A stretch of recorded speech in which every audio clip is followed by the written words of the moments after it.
संदीप, तुमने कभी मेरा साथ नहीं दिया। आज हमारी शादी को इतने साल हो गए। इस घर में मेरे साथ ना जाने कितना गलत व्यवहार किया गया, पर तुम चुप रहे। पर अब मुझे यह सब बर्दाश्त नहीं होगा। रिश्तों के बीच कई बार छोटी छोटी बातें बड़ा रूप ले लेती है। दीपिका, तुम घर की बड़ी बहू हो, छोड़ो ना इन सब बातों को। क्यों अपना दिल जलाती हो? तुम चिंता मत करो, मैं तुम्हारे लिए बिल्कुल वैसा ही रानी हार दोबारा बनवा दूंगा। संदीप ने अपनी पत्नी को एक बार फिर धीरज बांधते हुए बोला। हाँ, बड़ी हूँ तो क्या करूँ? इसमें मेरी गलती है क्या? बड़े होने का भुगतान मुझे हर बार अपनी इच्छाओं को मारकर देना होगा? आखिर इस घर की खुशियों के लिए मैंने क्या कुछ नहीं किया? ना जाने ऐसी कितनी छोटी बड़ी बातों को नज़रअंदाज किया। ये सोच कर के सब अपने हैं, सारे रिश्ते मेरे हैं, उनसे लड़ाई झगड़ा करके क्या ही मिलेगा। लेकिन आज पानी सर से ऊपर जा चुका है। मैं इस बात को बड़ा मानकर ही छोड़ूंगी। आपको मेरा साथ देना है दीजिए, वरना जिंदगी भर गुलामी करते रहिए। थोड़ा सोचो, आपको क्या मिला? आप ही के पैसों के गहने। मुझे नसीब नहीं, आपकी तनख्वाह आपके हाथ में नहीं रहती।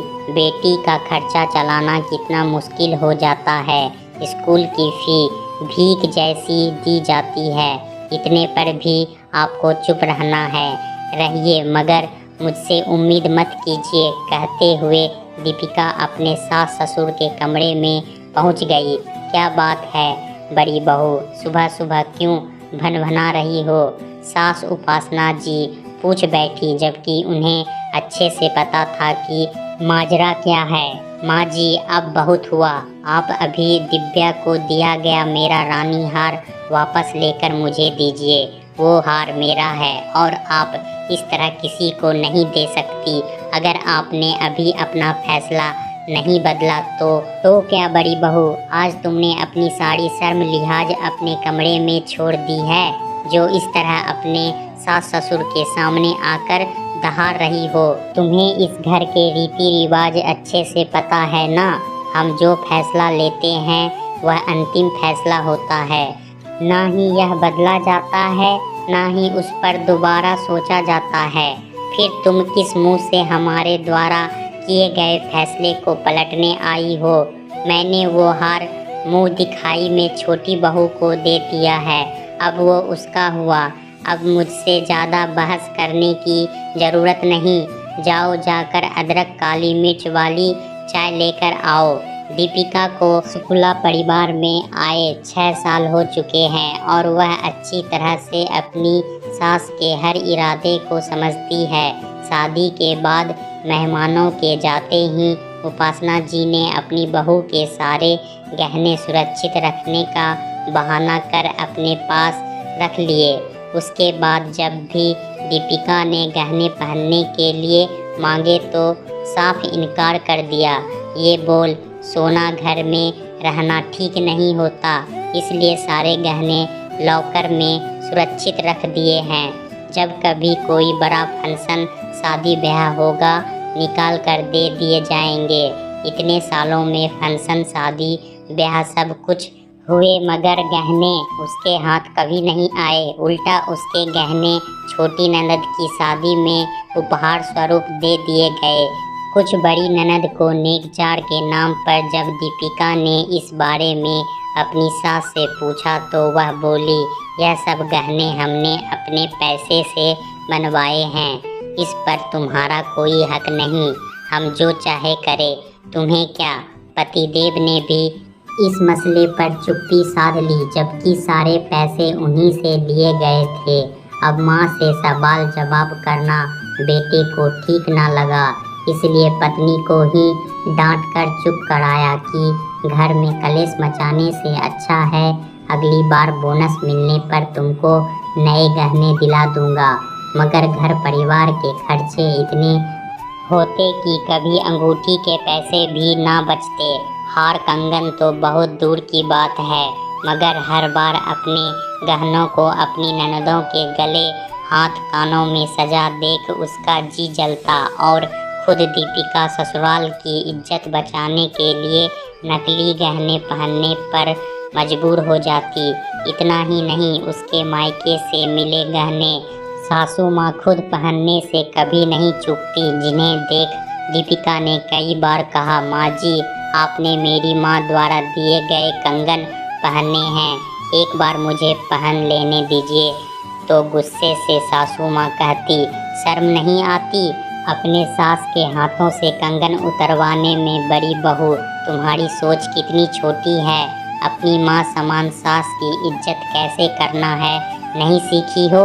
और क्या हो गया जो तुम्हारे 2 कौड़ी के कंगन पहन लिए तो?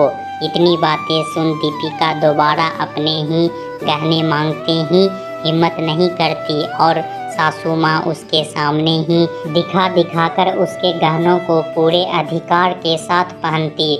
मगर आज जब उसकी माँ की आखिरी निशानी वो रानी हार जो उसकी माँ ने अपने कंगन बेचकर खरीदा था, सास उपासना जी ने उसकी देवरानी दिव्या को मुंह दिखाई में भेंट कर दिया। ये देख दीपिका आग बबूला हो गई। अब उसे अच्छी बुरी कोई बात समझ में नहीं आ रही थी। जहाँ एक तरफ अपनी सास के खिलाफ बोलने पर उसके चेहरे पर डर साफ दिखाई दे रहा था, वहीं चुप रहकर समझदारी का चोला ओढ़ना अब उसे अखर रहा था। जर बनकर अब भी दीपिका सास के कमरे में ही खड़ी थी, जिसे देख उपासना जी बोली, सुना नहीं तुमने? बड़ी बहू जाओ जाकर चाय बना कर लाओ। तब तक इतनी आवाज़ें सुन देवर अभिजीत और देवरानी दिव्या वहां पहुंच गए थे। तभी पास में खड़े संदीप ने बड़ी हिम्मत जुटा कहा, माँ आज तक मैंने आपकी हर बात मानी है, मगर इस बार नहीं। आपने दीपिका के मायके से मिला हार छोटी बहू को देकर गलत किया। मामला यहीं शांत हो जाए अगर आप वह हार इसे लौटा दें। वह बेटा, आज तुम जोड़ू के गुलाम बन ही गए। आखिर इसकी पढ़ाई पट्टी तुमने रट ली जो तुम अपनी माँ के सामने इतनी बड़ी बात बोल रहे हो। तुम अच्छे से जानते हो मैं जो करती हूँ बिल्कुल सही करती हूँ, और इसके मायके वालों ने ऐसा दिया ही क्या था जो यह इतना उछल रही है। हमने शादी पर इतना खर्च किया था जो थोड़े से गहनों से हमने वसूल लिया। अब किसी भी चीज़ पर इसका कोई अधिकार नहीं। असल में उपासना जी ने वह गहने शादी में हुई कमी पेशी के बदले में रख लिए, फिर उनका इस्तेमाल देने लेने में करने लगी, जो कि पूरी तरह गलत था। तभी पास में खड़ी दिव्या सारे मामले को सुन और समझकर बोली, माँ जी बीच में बोलने के लिए क्षमा चाहूँगी, मगर दीपिका भाभी एकदम सही कहती हैं। जो चीज़ उनकी है उन्हें मिलनी ही चाहिए। और फिर ये हार तो उनकी माँ की आखिरी निशानी है, उनके लिए माँ समान है। और फिर कोई भी मामला बातचीत से सुलझाना हो तो उसे रबर की तरह नहीं खींचना चाहिए। और आपसे एक बात और कहना चाहूँगी, भाभी ने तो कितने साल आपका लिहाज रिश्तों की मर्यादा को निभाया, उन जैसी सहनशीलता तो मुझ में बिल्कुल नहीं। और फिर ऐसे रिश्तों को निभाने के लिए चुप्पी कब तक? कल को आप अगर मेरे साथ ऐसा करेंगी तो मैं इतना सहन नहीं कर पाऊंगी।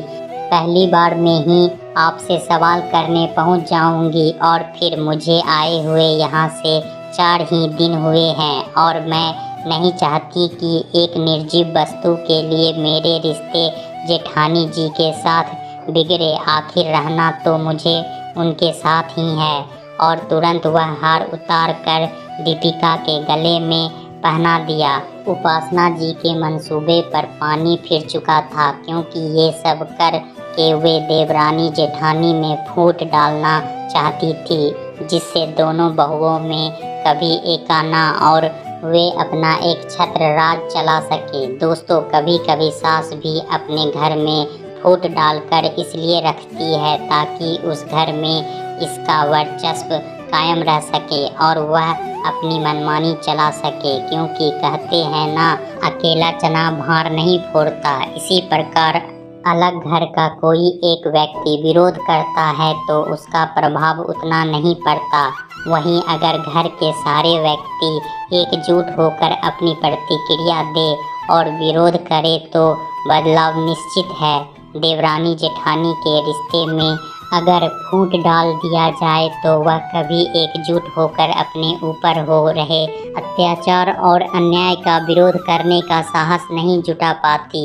यही सोच रख सास यह कभी नहीं चाहती कि देवरानी जेठानी में कभी भी देखा हो।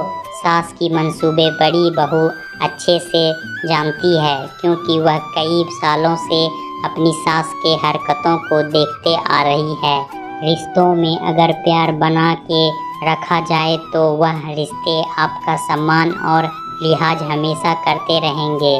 बड़ों का काम होता है घर को जोड़ कर रखना, ना कि घर को तोड़ना।